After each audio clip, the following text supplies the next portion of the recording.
Okay, so I am going to try to scaffold our writing assessment today with you because at this point there are just several things that majority of students continue to struggle with, and I'd like to review them because the point of this course really is to prepare you for an AP course, and these skills are essential. So I really want to make sure that you guys are getting it the right way. So we are in the South Asian states and Dharmic religions writing assessment. The instructions say to examine the prompt below, then follow the directions to provide relevant evidence and respond to the prompt by writing a thesis that more accurately reflects the evidence. So here is our prompt. It says, to what extent, it says what the, should say was the Gupta Empire a continuation of the Mauryan Empire? So for A, it says, which specific historical evidence could be used to prove that the Gupta Empire was a continuation of the Mauryan Empire? What that means is the Gupta Empire came after the Mauryan Empire. What parts of it were a continuation? What parts of it stayed the same, had continuity, were similar? That's what we're looking for. So we're going to come over to our sources, which is on the right-hand side. And we're looking at source one. It's a map of Mahajanapada. I'm not going to be able to properly pronounce every Indian name, but it shows all the individual undefined states that existed really before the Gupta Empire. It doesn't mention the Mauryan Empire and it doesn't mention the Gupta Empire, so we're going to kind of move on and look for something that does. Source 2 is on the same slide. It's a map of South Asian political boundaries, and this one does show the Gupta Empire in yellow, right?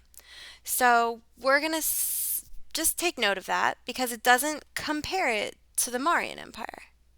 So we'll know that it's there. So let's look at source 3. Adapted from, I'm not going to read every title because I'm not going to have too much time for that. So Vedic Brahmanism was a priestly religion. It's talking about the Vedic religions or Brahmanism.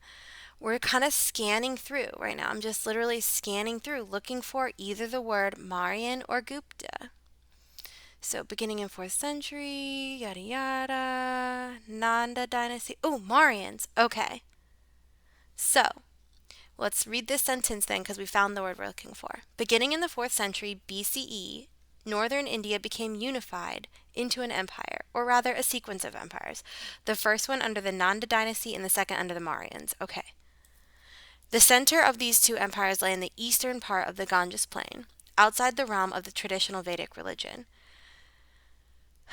which was centered in the western part. Therefore, its rulers did not continue the Vedic traditional sacrificial cult. The degree of centralization, especially in the Mauryan Empire, though weak by modern standards, was high enough to discontinue da da da da da. So I'm going to help you out here, and I'm going to come over to our Word doc, and I'm going to say source 3, because you have to tell me which source you're referencing, explain how it proves it, and if possible, provide a quote.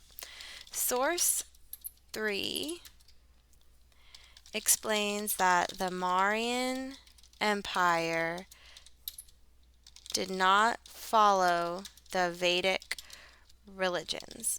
The reason I'm helping you do this, or what I'm doing this for, well, let me get to it. So, right now, that doesn't say anything about Gupta, right?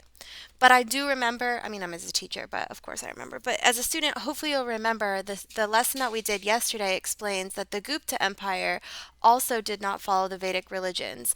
They're both Hindu.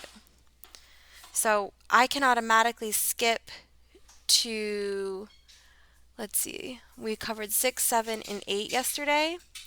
So here we go. Source 9. I said 6, 7, and 8, but I meant 7, 8, and 9. In this same bullet, I'm going to say source 9 explains that the Gupta Empire also did not follow Vedic religions. They were Hindu, right? This is a Hindu temple. So, let me fix my typo. So, while it doesn't necessarily explain that the Mauryan Empire was a Hindu empire, it does say it wasn't Vedic, right? So we're looking at a little bit of continuity. It's not a very strong source to use, but it does say that they're similar in the sense that they're neither of them practice the Vedic religions, right? So I'm going to move this bullet up. All right, let's see. What else can we find, right? Because it says you need to have at least two. And this is really one bullet because it's talking about the same thing, right? So let's come back over here, source 5. This is talking about the Mauryan Empire, so we think we can probably use it. So the Mauryan Empire, is Buddhists, right? So it's talking about how the leader set up all these things to help them travel, right? Remember, it's like he planted trees, had wells, had places for them to stay, and then wanted them to practice Dhamma, right? So Dhamma is Pali for Dharma, which is a Hindu concept that has since evolved into Buddhist concepts, okay? So you can also say like source 5 also confirms that the Mauryans did not practice Vedic religions. But hold on. So here's where some evidence that we can use. I always spell religions wrong when I type it. Oops. Religions. I'm smart, guys. All right, down here we're looking for evidence to support that the Gupta Empire was not a continuation. So basically, how are they different? So you can say while both are not practicing, or while both did not practice Vedic religions, and you can also call it Brahmanism, they also did not practice the same religion. So it'll be